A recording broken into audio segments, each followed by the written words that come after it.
Hello, I'm Chris Januszewski, and welcome to the Rebellious Times Podcast, where we have Minesh Pore, co-founder and CEO of Hive, joining us today. Minesh, how are you doing? Thank you. I'm doing very well. Very good to talk to you today.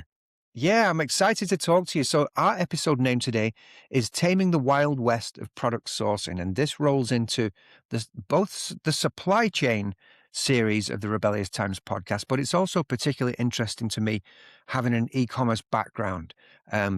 There's one thing, finding customers and structuring your content on marketplaces and generating sales, but there's a whole different part of e-commerce that isn't often spoken about as much, which is finding the products to sell and finding and working with suppliers. So love to hear a little bit out of the gate about Hive and what problem you're solving here, Minesh.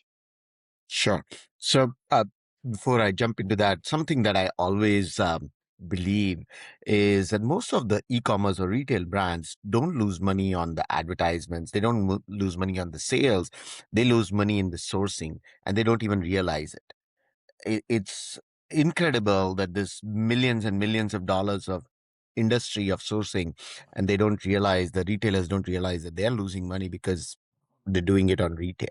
I mean, on the sourcing part. So it's incredible. So I'm good that we are discussing this today. So when I think about it, right, I have been in the industry for 25 plus years, and I have been doing the sourcing even before I started Hive and sourcing GPT. This is what I have worked on. And what I have realized is the global sourcing or the global trade is about risk, not about the price. People dwell around on the pricing aspect and trying to figure out the cheapest product and go on websites to find the cheapest products and so on and so forth. But to me, it is about managing the risk. And the risk comes from, with my experience of traveling around 65 plus countries doing sourcing, it's the same. Whether you're doing it in China, whether doing it in the US, whether you're doing wherever, it's all the same. It is the risk that you're managing. The real cost of manufacturing is not on the invoice. It comes from delay. So if you have a certain season and your product is delayed, you have e-commerce experience, so you can share with, you probably have also an understanding there, but the delays that happen, the quality failures or the compliance gaps, the bad forecasting, like you forecasted completely wrongly on what product quality or quantity, etc., that is needed, is where the failures happen. Most Western entrepreneurs underestimate how the relationship building with the suppliers, how to work with the suppliers, the operational complexity of manufacturing certain products. It's not just click and buy where you go and it feels like it's click and buy, but it's not click and buy. There's a lot of steps, a lot of negotiations, a lot of verifications, a lot of discussions, a lot of understanding of what and how the product is made, how it's going to be made sure that it made to your quality, it's made to your requirements of all kinds. And that is something that we are trying to solve with Hive and sourcing GPT, both of it, right? With Hive, we created a network of sourcing experts. We have about 3,000 plus sourcing experts in 20 plus countries, which you can hire on demand. And if you're not there, let's say you have something in Colombia and you're not in Colombia, you something manufacturing in Turkey or in China or in Vietnam, you don't have to set up your own teams. You can hire these people on by the day. So that is Hive, more like a Fiverr or Upwork for procurement. Sourcing GPT, on the other hand, is an automated tool for doing all the mundane processes of sourcing, finding the factories, qualifying them, and comparing them, negotiating with them, communicating with them, calculating shipping costs, calculating your duties. You want to calculate things like the packaging costs, the material costs, and so on and so forth. So all those things we have automated using a vertical agent in sourcing GPT, and we use multiple LLMs in the back and in there to actually solve the problem. So yeah, these are the two companies. I hope I answered the part of the question. It was a long route, but I had to build the story for you. Yeah, no, you did. So you've got an army of 3,000 sourcing agents. That's incredible. And yeah, you really helped kind of visualize some of the challenges around sourcing. And so with sourcing GPT, you actually help the operational side of the business so people can make good decisions about how to manage their suppliers, manage the inventory, Yeah. sourcing inventory, should I say? Yeah, yeah, yeah. And also the supplier. So what happens is, uh, when we work with suppliers, when e-commerce brands work with suppliers, what they're doing is they're whoever is the person, they is thinking in their mind, they're writing down certain things, they're sending to suppliers. Suppliers respond in certain different formats. A supplier in China is responding differently, in Vietnam, in India, in Colombia. They all respond in a different manner, different format. And then you're left to compile the Excel sheets and stuff, and that is a lot of waste of time and resources. So that's the whole process is kind of broken. Also, there's a lot of hidden costs that you are not aware of. Even the supplier is sometimes not aware of. They're not wanting to hide it, but you never asked, so they never answered. Like, okay, what is it going to be? This goods is made in, let's say, Bogota, and now I need to ship it to New York. What is it going to cost me? What is the clearance cost? What is the duty cost? Now is there a change with Trump tariffs or whatever it is? These are things that nobody knows, and then you end up buying the product for $1. You end up spending $1 on all the other stuff that is going on with it, and you've already priced it at a certain place where you are not going to make margins, or you're going to lose money, and that's how brands fail, or e-commerce brands fail. Yeah, it's a minefield. What is your typical customer profile?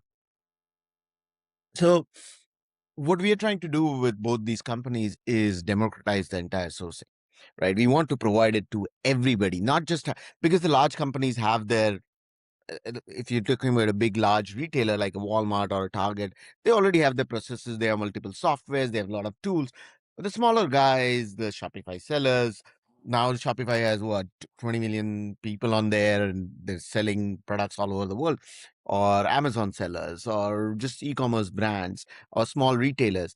These guys don't have the resources. They don't have the softwares. They don't have the knowledge or experience. They might be very good at creating a brand, maybe very good at selling the brand, maybe very good at advertising the brand, but they're not very good at actual sourcing and actually working with suppliers. So we want to democratize that and give them access to the tools that any major retailer could have. So it's basically providing them access. Got it. And what about on the supplier side? This, in some respects, this extra information and the ability to make good decisions leads to holding suppliers more accountable, I would imagine, to align with the e-commerce business. And how is the product received from them, and what sort of benefits do they receive? So the product is not for giving any benefit per se to the supplier, right? We're not going to charge the supplier. We're not advertising website like Alibaba, Made in China, Global Source, any of those. We are taking information which is factual about the suppliers. Where does that come from? From BOLs, bills of lading, or from customs data, shipping data, and then buyer data, right? So, for example, the European retailers all have to transparently publish their supplier information. Those are real suppliers. What you see on these advertisement websites are marketing silos, right? These are marketing sites. They are talking, well, even if you don't have the capability, you're talking about it. While when you look at the compliance data, when you look at the customs data, there is factual information about the supply. So we are taking that information, and our objective is to give that transparently and match the requirements of the buyer to those suppliers, and give only those suppliers. You don't need to have hundreds of suppliers given to you. You need those 4, 5, 6 that match exactly with your requirement, whether your requirement is related to quality, your markets, your compliances, your testing, your packaging, whatever it is. Those requirements, we understand the AI helps you filter through hundreds and hundreds of suppliers and give you the right suppliers. So the benefit is for the buyer. For the supplier, the benefit is that they're going to find business, but that's not because of something they somewhere they advertise or they paid us or anything. They are doing it because they have a history. We know their history, we capture their history, we see what they've done with other buyers, and that's what uh, they're getting benefit from, what business they've done in the past. Love it. I mean, this is this is what a lot of business I could have done with this when I had my own little e-commerce business back in the 2000s, where, I would go on Alibaba to find suppliers and have to sift through and have initial calls and, try and to some extent, it's a hit and hope that, when you actually place that order, things are going to come through in the state that you want them. Um, so yeah, how does this differ from, the old model of using Alibaba? It sounds like there's a huge step up. Yeah, so Alibaba and the likes, right? So every major market has somebody like Alibaba. Alibaba to me is a glorified Yellow Pages, right? And I worked in that business. I started my career in Yellow Pages. I worked in Global Sources, which was the prequel to Alibaba.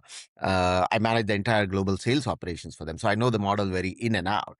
And all these models, these are advertising models. They don't show you the reality of suppliers. They show you advertising info. They don't allow you, or they don't really show you the risk of working with those suppliers or the risk of working with those advertisers. And that's where the margins can disappear. Your Everything that you put in your plan for can disappear because you took a risk with a supplier that looked good on paper but not factually correct. And that's the difference between I mean, with all these models, there's nothing wrong. They are doing an advertising model. People need to understand that. If you go in thinking that this is advertising, which most of the buyers don't know, most of the e-commerce players don't even think about it, that Alibaba is advertising. Do you know that the suppliers that when you write a particular product and you search, the suppliers that you're getting on the front page are the ones that have paid the largest amount of advertising dollar. It's not because they match you. It's because of the dollar amount that has been spent. And it doesn't matter if you're talking about Alibaba, Global Sources, Made in China, DHK, all these are all advertising.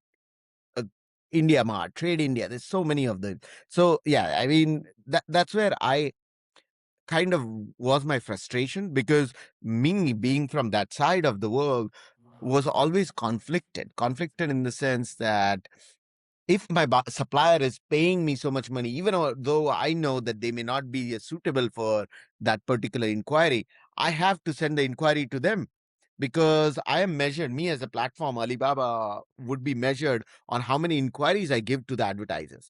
My whole kind of scalability is based on how many RFIs and RFQs, requests for information, requests for quotations, that I've sent to the advertiser.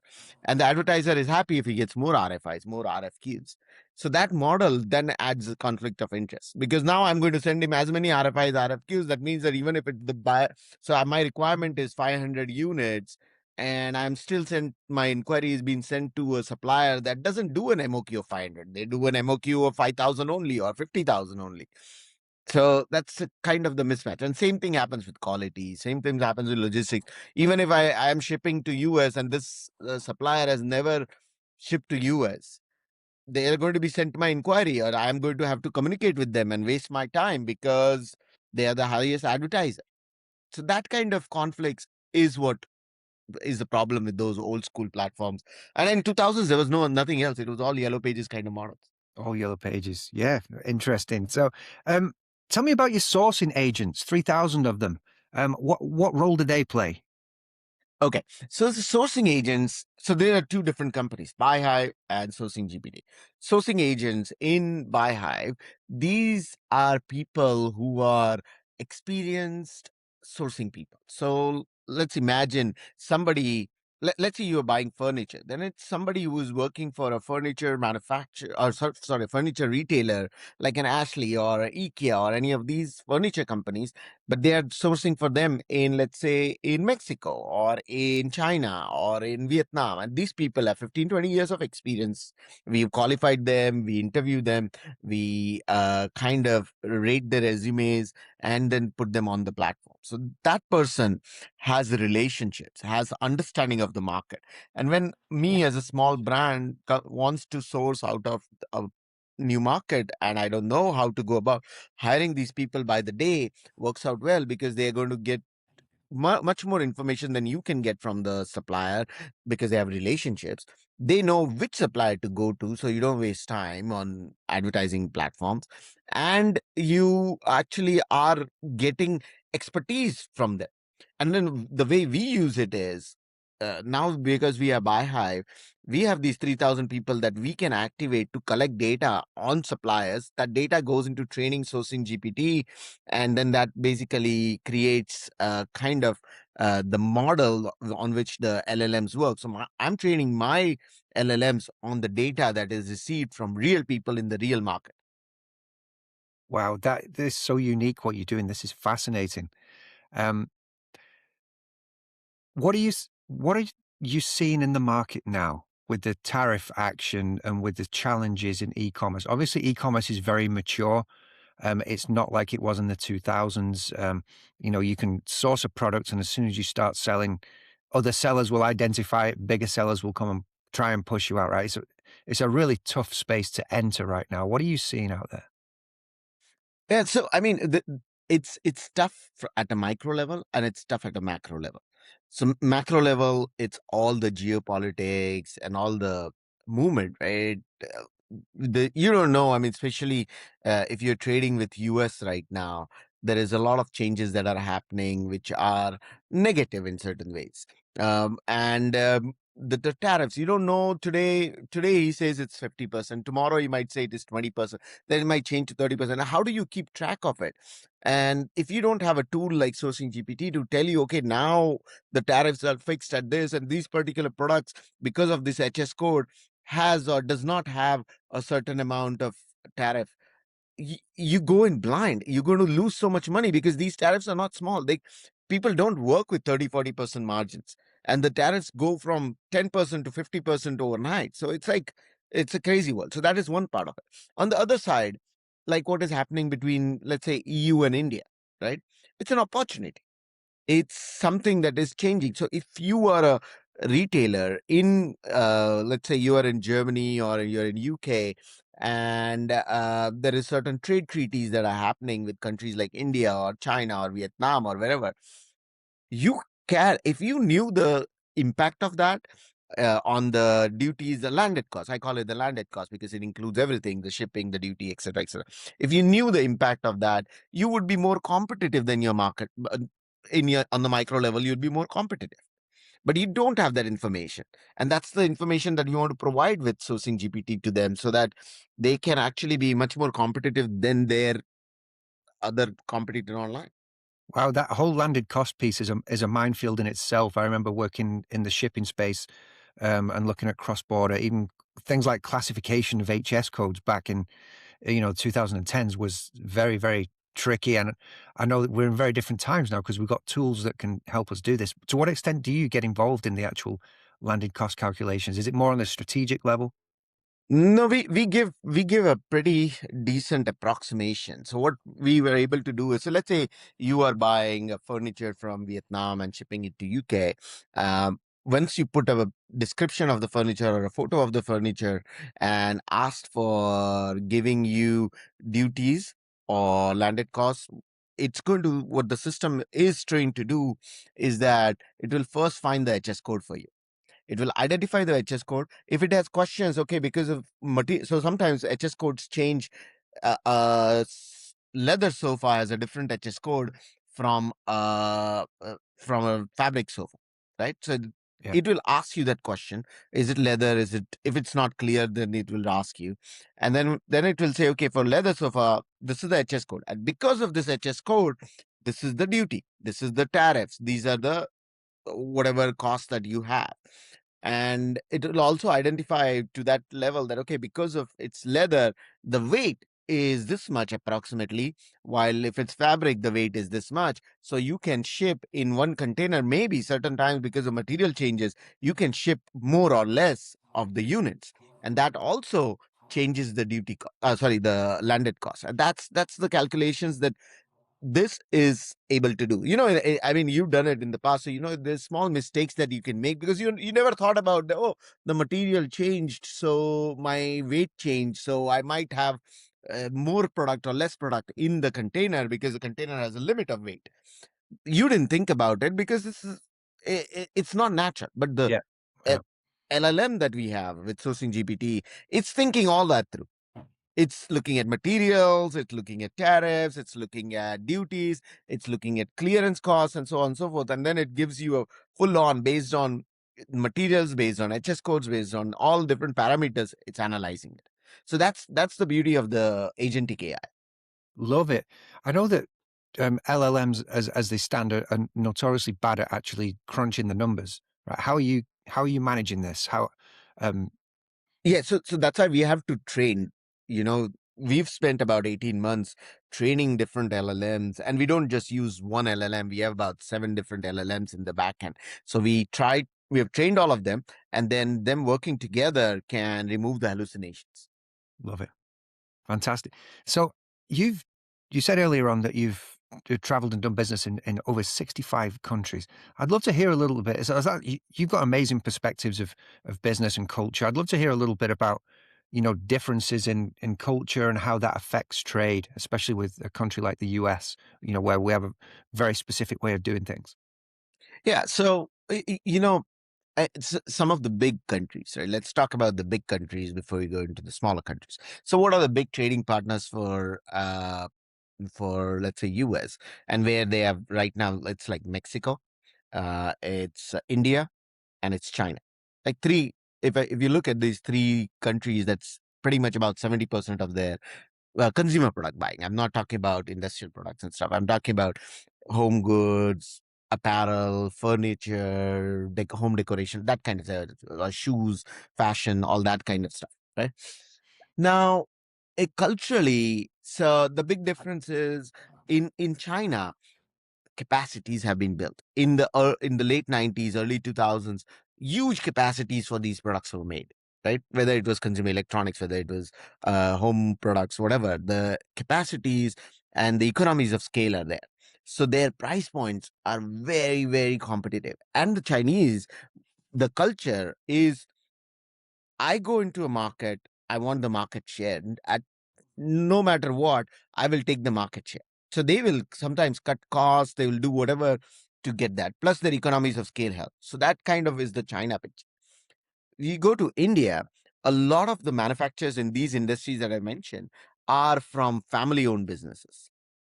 Okay. And the family owned businesses are much smaller in scale. They might be good quality. They might be doing a lot of hand stuff, like where there is handiwork, where there is people involved, all of that. India is very good at that. And India is kind of competitive in that.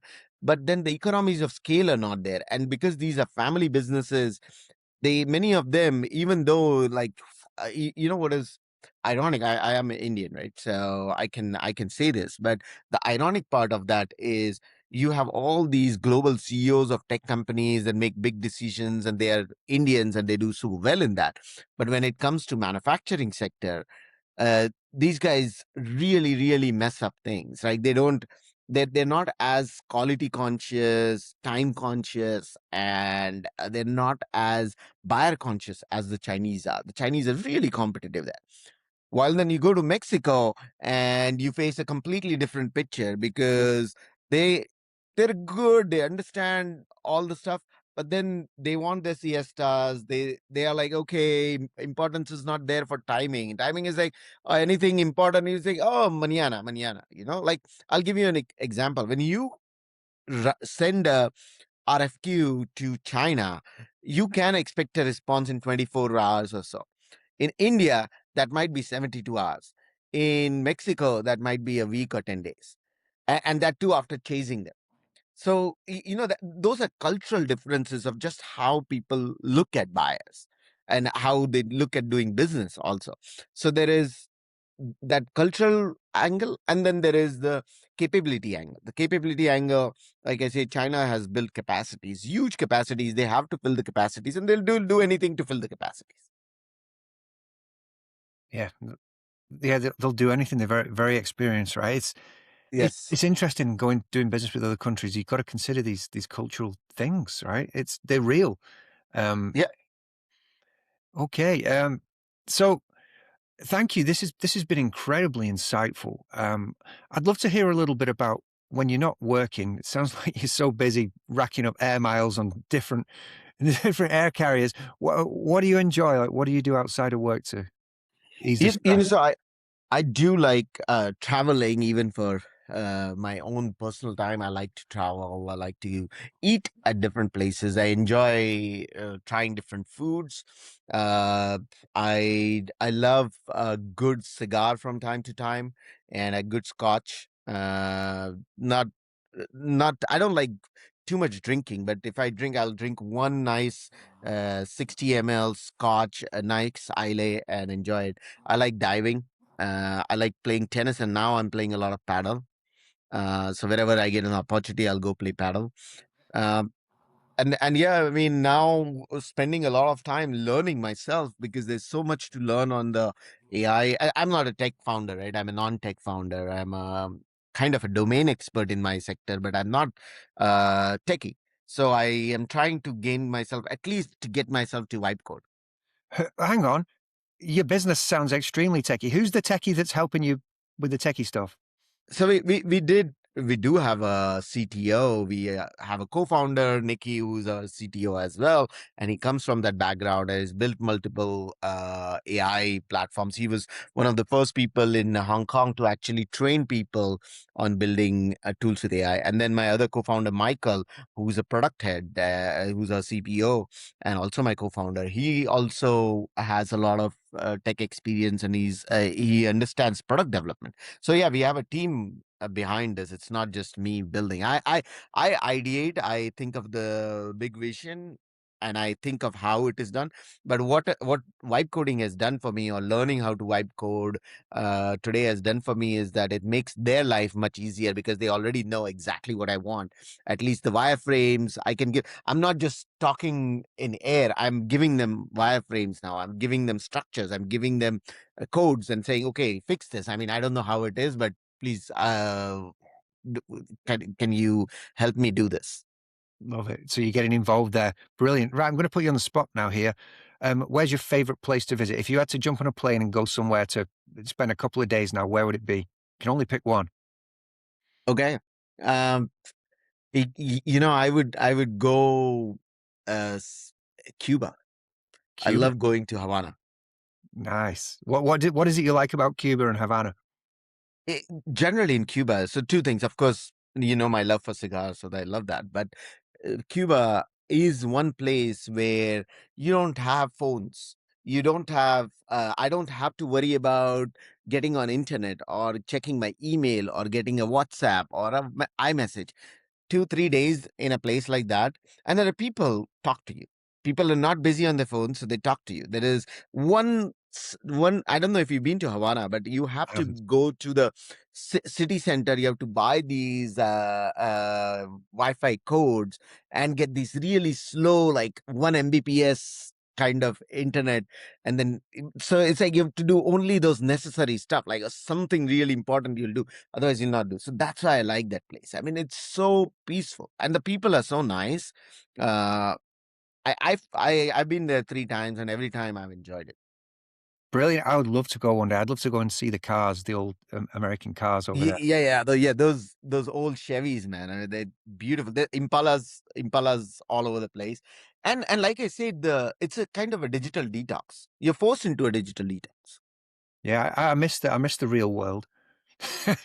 It's so immersed in technology now We, that we all are. We all are, Chris. I mean, we all are on our screens. We're doing something. Look at how much time we're spending between the computer and the phone. It's incredible. We spend almost like I think I spend about 13 hours a day on that. yeah, yeah. It's one step away from being actually hooked in, right? Yeah. We are addicted. We are all addicted. We are. On that note, Minesh, it's been an absolute pleasure. If somebody wants to check out Buy Hive and Sourcing GPT, where do they go? So Sourcing GPT, www.sourcinggpt.ai. Simple. Sourcing GPT, just like chatgpt.ai. And for BuyHive, it is thebuyhive.com. Brilliant. Well, thank you so much. I look forward to catching up soon. It's been a pleasure having you on the show. Thank you, Chris. Appreciate it. It was really good talking to you.